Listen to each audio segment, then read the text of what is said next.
દાહોદમાં તોફાની વરસાદને કારણે મકાન ધરાશાયી થયું। ફતેપુરા તાલુકાના લીમડિયામાં મકાન ધરાશાયી થઈ ગયું। ફતેપુરા તાલુકાના વાતાવરણમાં વહેલી સવારે પલટો આવ્યો।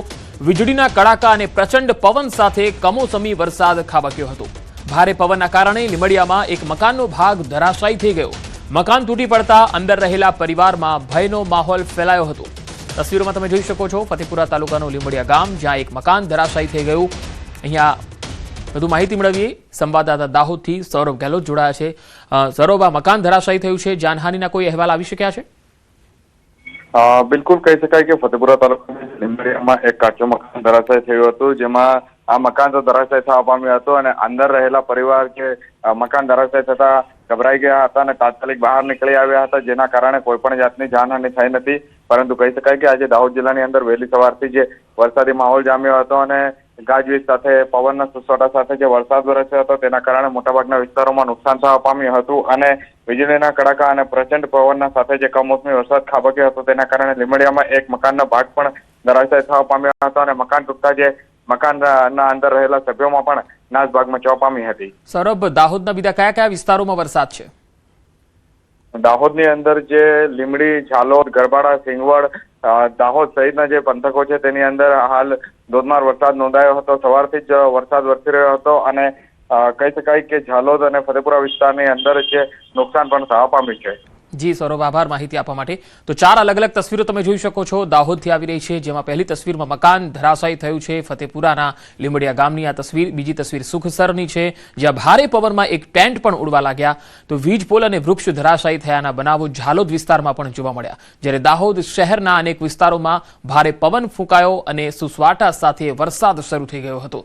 વહેલી સવારથી જ આ વાતાવરણમાં પલટો જોવા મળ્યો હતો અને દાહોદ જિલ્લાના અનેક વિસ્તારોમાં ભારે પવન અને મિની વાવાઝોડું પણ ફૂંકાયું હતું। તો ભર ઉનાળે રાજ્યમાં કમોસમી વરસાદ થશે। હવામાન વિભાગે માવઠાની આગાહી કરી છે। રાજ્યમાં આજે કમોસમી વરસાદનો માર રહેશે। પવનની ગતિ 40 થી 45 કિલોમીટર પ્રતિ કલાકની રહેશે।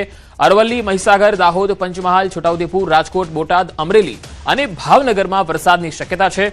ગાજવીજ સાથે ભારે પવન ફૂંકાશે અને વરસાદની આગાહી કરવામાં આવી છે।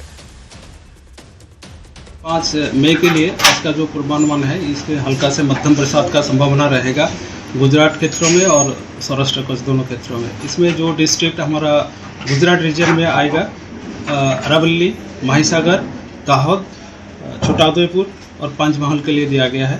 इसमें हल्का से मध्यम बरसात के साथ मेघ गर्जना और बिजली गिरने का भी संभावना रहेगा और जो तेज हवा की गति 40 से 50 किलोमीटर प्रति घंटा में रहने का संभावना रहेगा। સુરતમાં ખૂંખાર દીપડી પાંજરે પુરાઈ। બારડોલીના નાડીદા ગામે દીપડીની દહેશત જોવા મળી હતી। આ દીપડીએ મરઘાના શિકાર કરતા ફફડાટ ફેલાઈ ગયો હતો। ગામજનોએ બારડોલી વન વિભાગને જાણ કરી અને વન વિભાગે અહીંયા 3 દિવસથી પાંજરું ગોઠવ્યું હતું। આજે વહેલી સવારે મરઘાના શિકારની લાલચે 2.5 વર્ષીય દીપડી પાંજરે પુરાઈ ગઈ હતી। દીપડી પાંજરે પુરાતા ગામજનોએ રાહતનો શ્વાસ લીધો હતો। તો ખૂંખાર દીપડી પાંજરે પુરાઈ છે, જેની તસવીરો તમે જોઈ શકો છો। છેલ્લા 3 દિવસથી અહીંયા વન વિભાગે પાંજરું ગોઠવ્યું હતું।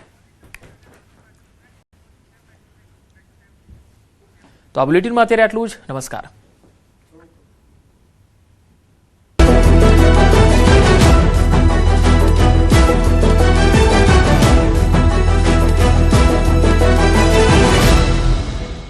ગજાનન ફૂડ્સ મસાલા એવા ખાસ રસોઈ ખૂટશે બારે માસ। રાજ્યમાં ભર ઉનાળે કમોસમી વરસાદનું સંકટ। આજે અરવલ્લી, મહીસાગર, દાહોદ, રાજકોટમાં માવઠાની આગાહી। દાહોદમાં ત્રાટક્યો તોફાની વરસાદ। ભારે પવનથી હવામાં ઉડ્યા ટેન્ટ। ઝાલોદમાં વીજ પોલ અને વૃક્ષ ધરાશાયી। અમરેલીમાં પ્રેમ સંબંધમાં હાઈવે બન્યો લોહિયાળ। યુવતીના પરિવારજનોએ યુવકને કારમાં માર માર્યો। વચ્ચે પડેલી માતાને કચડી મારી। તો સૌથી મહત્વપૂર્ણ સમાચાર પશ્ચિમ બંગાળ, જેના પર દેશની નજર છે, દુનિયાની પણ નજર છે કે દીદીનું શું થશે। તો એ આંકડા મારફતે જ આપણે ખ્યાલ આવી જાય છે। જે આંકડામાં છે, બીજેપી સતત રેસમાં આગળ ચાલી રહી છે। હાલના વલણમાં બંગાળમાં ટીએમસી 99 બેઠક પર આગળ છે, એટલે કે 100 ની નીચે છે। હાલના વલણમાં બંગાળમાં કોંગ્રેસને એક પણ બેઠક નહીં અને હાલના વલણમાં બંગાળમાં અન્ય 4 બેઠક પર આગળ છે, એટલે અન્ય જે પક્ષમાંથી ઉભા રહ્યા હતા, અન્ય સેપરેટ જે ઉભા રહ્યા